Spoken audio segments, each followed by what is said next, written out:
আসসালামু আলাইকুম ওয়া রাহমাতুল্লাহ। অনেক বোন, অনেক ভাই ফোন করেন যে আপনার স্ত্রী বাবার বাড়িতে চলে গিয়েছে বা স্বামী কোনো খোঁজ খবর নেয় না, অথবা বর্তমানে যেটা সবচাইতে বেশি সমস্যা, স্বামী পরকীয়া করে, স্ত্রী পরকীয়া করে, অথবা আপনার স্বামী পরিবারের লোকজনের উল্টাপাল্টা কথাবার্তা শুনে আপনার সাথে অযথা অহেতুক বিভিন্ন ঝামেলা করে।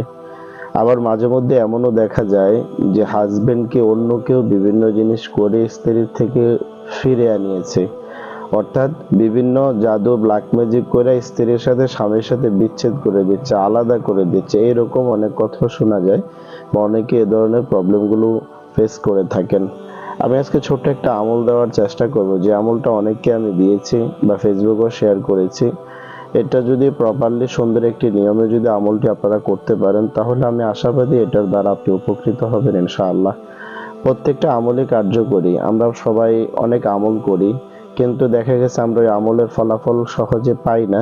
এটা সম্পূর্ণ আল্লাহর উপর নির্ভরশীল। আমরা আমল করার মালিক, করে যে আল্লাহ তাআলা আমাদেরকে অবশ্যই আমলের বিনিময়ে আল্লাহ তাআলা আমাদেরকে কবুল করলে ইনশাআল্লাহ আমাদেরকে সাহায্য করবে। তবে এই আমলটি যারা করেছে তারাই ফলাফল পেয়েছে। বিশেষ করে স্বামী স্ত্রীর মধ্যে ঝগড়াঝাটি, ঝামেলা, পরকীয়ার সমস্যা, স্বামীর মানুষের কান কথা ধরে স্ত্রীকে অপমানজনক কথাবার্তা বলে, স্ত্রীকে বিভিন্ন প্রকার প্রহার করে, এরকম অনেকগুলো সমস্যা প্রায় সময় ঘটে থাকে। তো আমি বলবো, আপনার স্ত্রী যদি অবাধ্য হয়ে থাকে বা স্ত্রীর সাথে আপনার সাথে সাংসারিক ঝামেলা যদি বেঁধেই থাকে, ঝগড়াঝাটি লেগেই থাকে, অনুরূপভাবে স্বামীও যদি আপনাকে এরকম করে থাকে, ঝগড়াঝাটি ঝামেলা করেই থাকে, তাহলে আপনারা আমলটি করতে পারেন। আমলটির জন্য শুধুমাত্র চিনির প্রয়োজন হবে। আমরা খাবারের যে চিনি আছে সেই চিনি হলে আমলটি আপনারা করতে পারবেন। এই আমলটি করা একেবারে সহজ। সেটার জন্য আমাদের করণীয় হলো, সর্বপ্রথম 5 ওয়াক্ত নামাজ তো ছাড়া যাবেই না কোনো অবস্থায়। নামাজ নিয়মিত পড়তে হবে। পাশাপাশি ইশারের নামাজ আদায় করার পরে 2 রাকাত নফল নামাজ আদায় করবেন। 2 রাকাত নফল নামাজ আদায় করার পরে আপনি আল্লাহর কাছে দোয়া করবেন। দোয়া করার আগে সূরা ফাতিহা একবার, সূরা ইখলাস 3 বার দুরূদ শরীফ পড়ে আল্লাহর কাছে আপনি দোয়া করবেন। আপনার সমস্যার কথা আপনি আল্লাহকে বলবেন।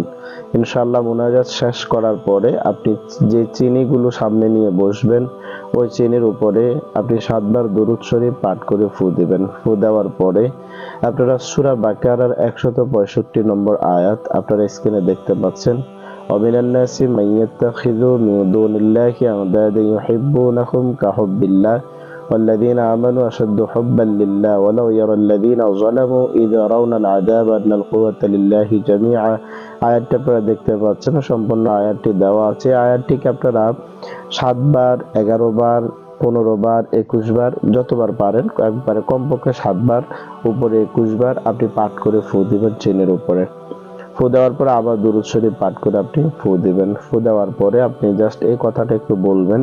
আপনার হাজবেন্ডের জন্য যদি হয় তাহলে বলবেন যে অমুকের ছেলে অমুকের জন্য আল্লাহ তুমি কবুল করো, অথবা অমুকের স্ত্রীর জন্য যদি হয় অমুকের মেয়ে অমুকের জন্য আল্লাহ তুমি কবুল করো। এটা বলে আপনি চিনিটাকে আপনি আপনার স্ত্রী যদি তার জন্য করে থাকলে স্ত্রীকে খাওয়াবেন। যে কোনো জিনিসের সাথে খাওয়াতে পারেন, আপনিও খেতে পারেন, পরিবারের অন্যরাও খেলেও কোনো সমস্যা নেই।